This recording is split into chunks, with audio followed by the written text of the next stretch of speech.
So today we'll be continuing a two-part series on the postposition go. In part 1, we saw how go is used with the subject for certain verbs, the specific human direct object, and the indirect object. And today we'll be taking a look at additional uses of go. Before we get started, however, let's take a look at how go fuses with other pronouns, specifically goi and gon. Recall that goi means someone, anyone, or somebody. When goi fuses with go, it forms kisi ko. Recall that when goi fuses with ga ke or ki, it forms kisi ga ke or ki.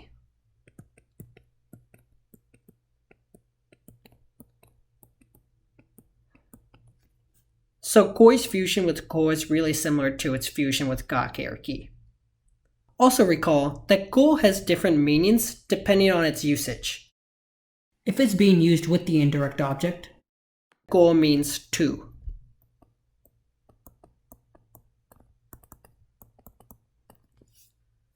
So if kisi ko is being used as the indirect object, it means to anyone or to someone.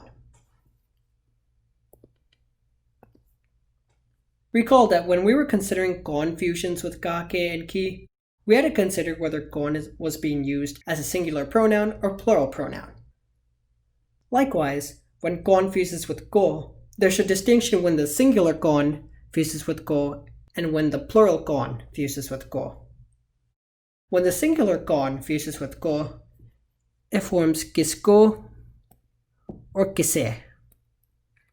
And when kisko or kise are serving as the indirect object, they mean to whom, where whom is referring to a single individual. When the plural gon fuses with go, it forms kinko or kinhe. And when kinko or kinhe is acting as the indirect object, it can either mean to who all, referring to multiple unknown individuals, or to whom, referring to a single individual in a respectful manner. Now let's take a look at the additional uses of go. Go always follows the period of the day or day of the week in which an action takes place. So by period of day, for example, afternoon, night, evening, etc. And then day of the week refers to Monday, Tuesday, Saturday, etc. So let's take a look at the examples. मैं शाम को baseball खेलता हूँ. In the evening, I play baseball. So when does the subject play baseball? In the evening. The word for evening in Hindi is sham. So in the Hindi translation, sham has to be followed by go, because the action is taking place in the evening.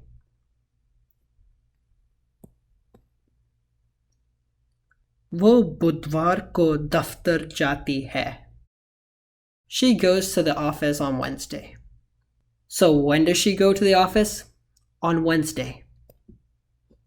The word for Wednesday is budvar.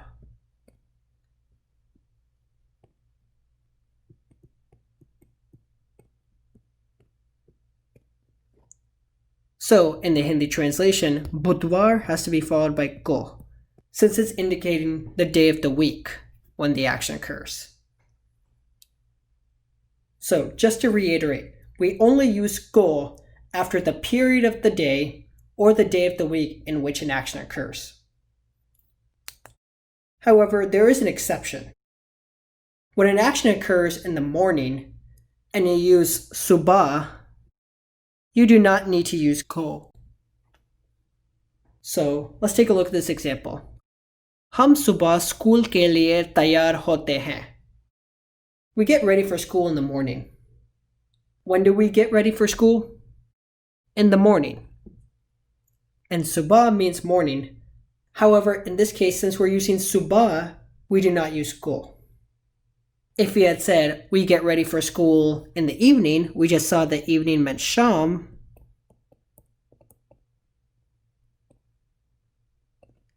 then we use go. So it would read हम शाम को school के लिए तैयार होते हैं. But for subah, there's no need to use go. Not only does go follow the period of the day or day of the week in which an action occurs, it also follows the day of the month in which an action occurs.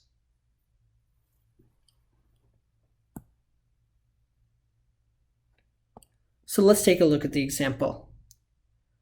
हर साल मेरी बेटी 2 मार्च को घर आती है. Every year on March 2nd, my daughter comes home. So when does my daughter come home? On March 2nd. Since this is a specific day of the month, it would be followed by ko in the Hindi translation. Hence 2 March ko. मेरा बेटा 3 तारीख को घर आया. My son came home on the 3rd day.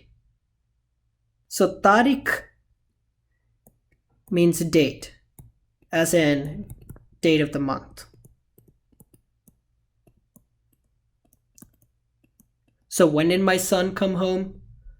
On the 3rd day of the month. So in the Hindi translation, 3 तारीख would be followed by ko. The last use of ko that we'll see in this 2-part series is with the destination of a movement. However, when ko is succeeding the destination of a movement, it is often left unexpressed.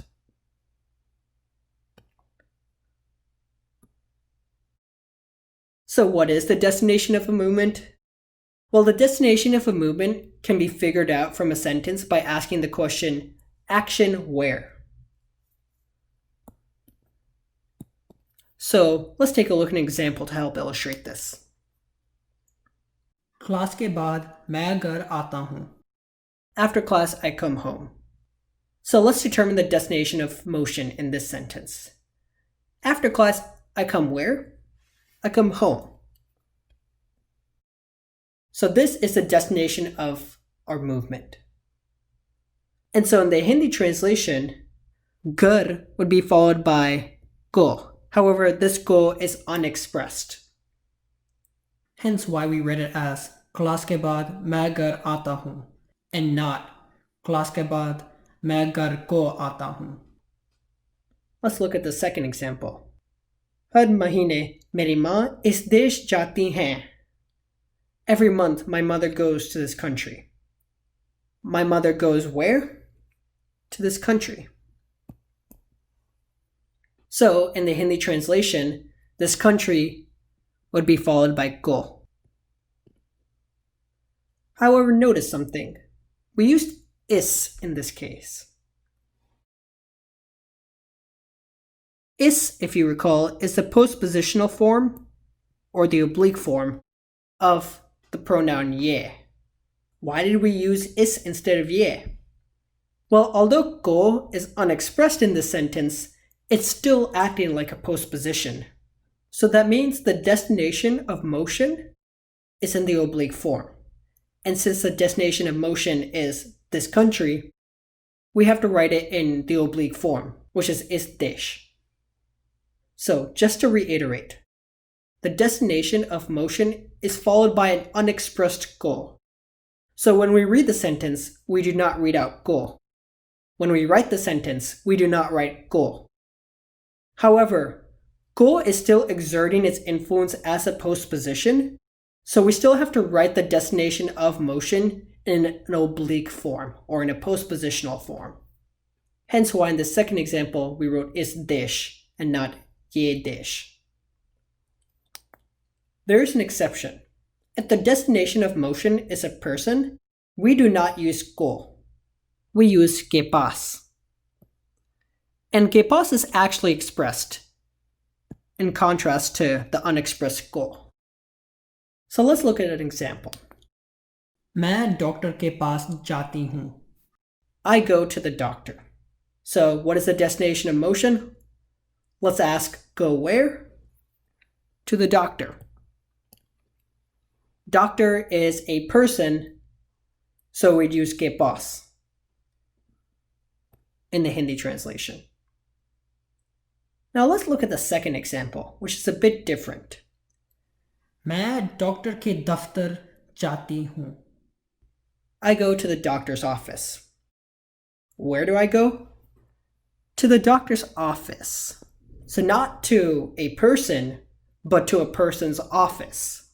So this time the destination of motion is not a person, and we would use the unexpressed goal. So which verbs often feature a destination of motion? Jana, which means to go, Ana, which means to come, and Pahunchna, which means to arrive. And in this case, they're all structured assuming that the destination of motion is non-human. Remember, if the destination of motion is human, we would substitute the unexpressed goal with que pas. So there you have it. Be sure to do a lot of examples so that you can grasp the 5 functions of go that we've seen in this 2-part series. And I hope to see you in the next installment.